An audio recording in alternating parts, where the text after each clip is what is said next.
Sir 2014 में मुझे depression हुआ था और उसके बाद मैंने एक मेंटल हेल्थ फाउंडेशन सेटअप किया था। ऐसा क्या हुआ 2014 में कि उन्हें डिप्रेशन का शिकार होना पड़ा? सो गाइस, ये सीरीज में हम बहुत सारी सेलिब्रिटीज या फिर नॉर्मल इंसान की जो मेंटल हेल्थ के बारे में उनके बारे में चर्चा करने वाले हैं कि उनके साथ क्या गलत हुआ या फिर what went wrong with them कि उनको एक हेल्दी लिविंग से उनको एक सीरियस प्रॉब्लम, डिप्रेशन जैसी प्रॉब्लम का शिकार होना पड़ा। सो गाइस, अगर आप हमारी चैनल में पहली बार आए तो हम अपने चैनल में मेंटल हेल्थ रिलेटेड बारे में चर्चा करते हैं। सो आज की इस वीडियो को शुरू करते हैं। हम बात करेंगे उस मेंटल स्टेट की जब उन्होंने वर्ल्ड वाइड टेलीविजन में आके ये कहा कि मुझे जीने की कोई उम्मीद नजर नहीं आ रही थी, life is not worth living.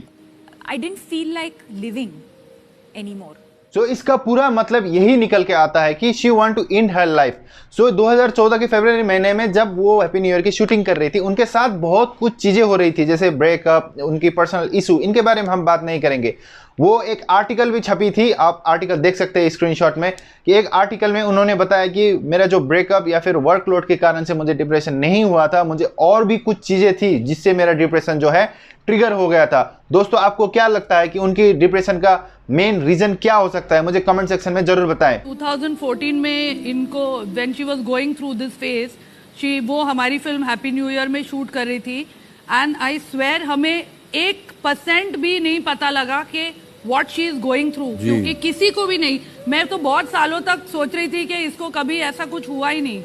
In my point of view, मुझे क्या लगता है कि दीपिका जो है फाइनल स्टेज ऑफ डिप्रेशन में नहीं गई थी, बल्कि इनिशियल स्टेज ऑफ डिप्रेशन में थी। ऐसा मैं क्यों कह रहा हूं कि दो she was suffering from depression, वो अपनी एड शूट्स कर रही थी और अपनी प्रोजेक्ट में एक्टिवली काम कर रही थी, अपनी जो शूटिंग से बराबर शूटिंग कर रही थी।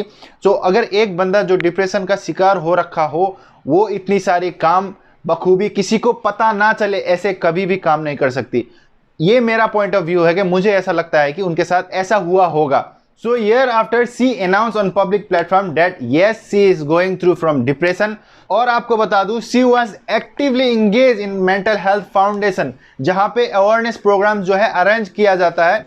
ये फाउंडेशन क्या करती थी कि जो भी लोग डिप्रेशन का शिकार होते हैं वो उन तक रीच आउट करते थे और उनको इंकरेज करते थे कि अपनी जो प्रॉब्लम है वो अपने तक ना रखे, उनको शेयर करें। What is the take away of this video? कौन कहता है कि अगर आपके पास लग्जरियस लाइफ हो, ऐशो आराम हो, तो आपको मेंटल हेल्थ प्रॉब्लम नहीं हो सकती?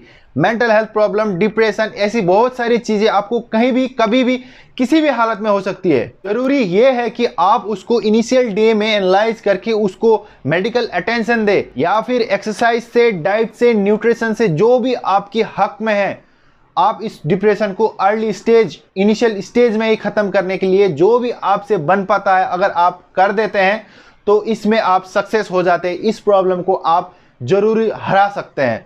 अगर आप चाहते हैं कि मैं ऐसी डिप्रेशन वाली मोटिवेशन, रिकवरी मोटिवेशन वाली वीडियो और लाऊं, तो मुझे कमेंट सेक्शन में जरूर बताएं। उनकी जो स्ट्रगल टाइम है और वो स्ट्रगल से रिकवरी कैसे हो, ये टाइम की ड्यूरेशन अगर आपको सुनने में अच्छा लगता है, मोटिवेशन मिलता है, तो मुझे जरूर कमेंट सेक्शन में बताएं। हम मिलते हैं अगली वीडियो में। Till then, bye bye.